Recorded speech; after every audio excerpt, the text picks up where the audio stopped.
News के प्रायोजक है दगरू सेठ jewellers, GM road near radio station. Darbhanga medical college में ओशो के कार्यक्रम को लेकर की गई प्रेस वार्ता। कार्यक्रम के संचालिका के द्वारा दी गई कई बातों की जानकारी। 19 जुलाई को दरभंगा मेडिकल कॉलेज के ऑडिटोरियम में सुबह 6 बजे से लेकर शाम के 6 बजे तक ध्यान के विभिन्न कार्यक्रम का आयोजन होना है और इसको लेकर एक प्रेस वार्ता का भी आयोजन किया गया, जिसमें संचालिका डॉक्टर कुमारी वंदना ने कई बातों की जानकारी दी। यह प्रेस वार्ता रेडियो स्टेशन के पास स्थित संचालिका के आवास पर किया गया। उन्होंने कहा कि इस ध्यान केंद्र में 900 से अधिक लोगों के आने की संभावना है। इसके साथ ही उन्होंने यह भी बताया कि हमारे पड़ोसी देश नेपाल के साथ ही हमारे देश के विभिन्न राज्यों से लोग आ रहे हैं जो इस कार्यक्रम में भाग लेंगे। इसके अलावा उन्होंने कई बातों की जानकारी दी। आइए सीधे सुनाते हैं प्रेस वार्ता के दौरान क्या कुछ कहते हैं मौजूद लोग। दरभंगा में ओशो का ज्योतिषिका ध्यान केंद्र है। ये 2 साल से लगभग चल रहा है। पूरे विश्व की स्थिति को देखते हुए ओशो भगवान श्री रजनीश ने कहा कि इस धरती को बचाने के लिए ध्यान ही एक कारगर उपाय है। इस ध्यान की सारी जो विधियाँ ओशो द्वारा प्रदत्त है, कल मेडिकल कॉलेज के ऑडिटोरियम में कुछ विधियां करवाई जाएगी और संगीत और उत्सव के कार्यक्रम होंगे। ओशो द्वारा निर्मित जितनी भी पुस्तक हैं उन सब की प्रदर्शनी लगाई जाएगी।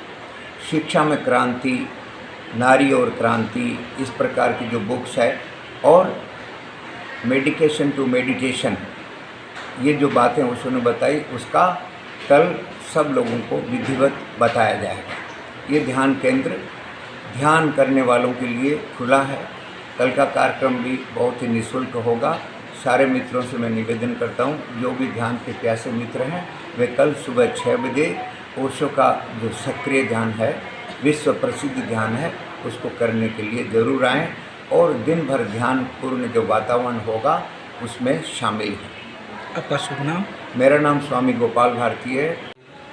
चीफ गेस्ट जो हम लोग के ओशो के शिष्य भी हैं, डॉक्टर मोद नारायण मिश्रा जो भूतपूर्व के आयुर्वेदिक कॉलेज के प्रिंसिपल हैं, वो हम लोग के चीफ गेस्ट हैं। और इनवाइटी में जो है वाइस चांसलर मिथिला यूनिवर्सिटी के और कॉलेज के डीएमसीएच के सुपरिटेंडेंट, प्रिंसिपल और surgery, medicine department, eye department, obs gynae department, skin department, ENT department के सारे एचओडी, सारे पीजीज और सारे असिस्टेंट और एसोसिएट प्रोफेसर सबको हम लोगों ने बुलाया है, क्योंकि ये कार्यक्रम जो है बेसिकली शिक्षा और स्वास्थ्य दोनों पर जो है ओरिएंटेड है, फोकस्ड है।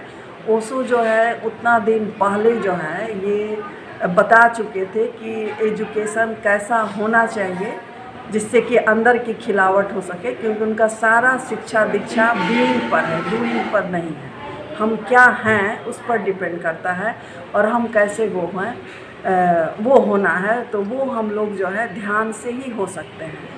तो ओशो जो है 112 ध्यान विधि की चर्चा करते हैं और बहुत सारा उनका ध्यान विधि है।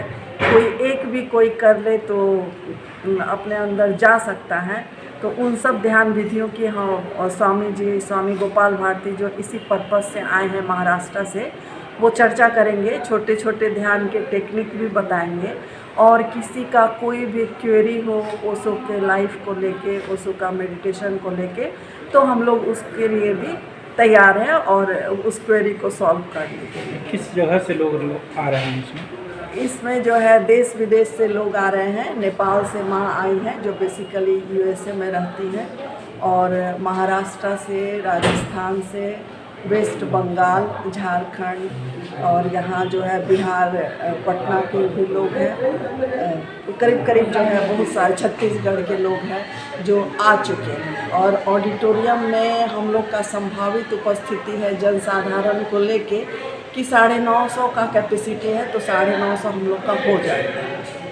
अपना शुभ नाम बता दीजिए। मेरा नाम सांसारिक नाम डॉक्टर कुमारी वंदना है और संन्यास का नाम माँ रिजुता भारती है। मेरा नाम माँ आनंद मेघा हुआ। मैं ओशो की सन्यासी हूँ पिछले 4 सालों से। मैं युवाओं को ये अपने माध्यम से यही संदेश देना चाहूँगी जो कि ओशो का संदेश होगा कि वो ध्यान करें, ध्यान में ज़्यादा से ज़्यादा डूबें, खासकर ओशो डायनेमिक मेडिटेशन जो कि नए मनुष्य का ध्यान है, जो ओशो ने खुद बोला है। वो Osho dynamic meditation is the meditation for the new man. So please indulge into meditation, deep Osho dynamic meditation. Just go for it deeply. Just डूबे, ध्यान में डूबे। ध्यान सबसे ज़्यादा इम्पॉर्टेंट होना चाहिए ज़िंदगी में, उसके बाद आपका पैशन होना चाहिए, उसके बाद आपके ज़िंदगी में अर्थ बहुत इम्पॉर्टेंट है। अर्थ मतलब मनी इम्पॉर्टेंट है, उसके लिए आपको काम करना पड़ेगा, उसके लिए आपको पैशनेट होना पड़ेगा, और उसके पहले और उसके साथ साथ आपको ध्यान में डूबे। और भगवान ने ओशो का संदेश यही है कि संसार से भागना नहीं है, संसार में जूझना है, संसार में जूझ के ध्यान के साथ अपने आप को अर्थ में कैपेबल बनाना है और अपने आप को उतना बनाना है। यही मेरा संदेश है। Thank you so much.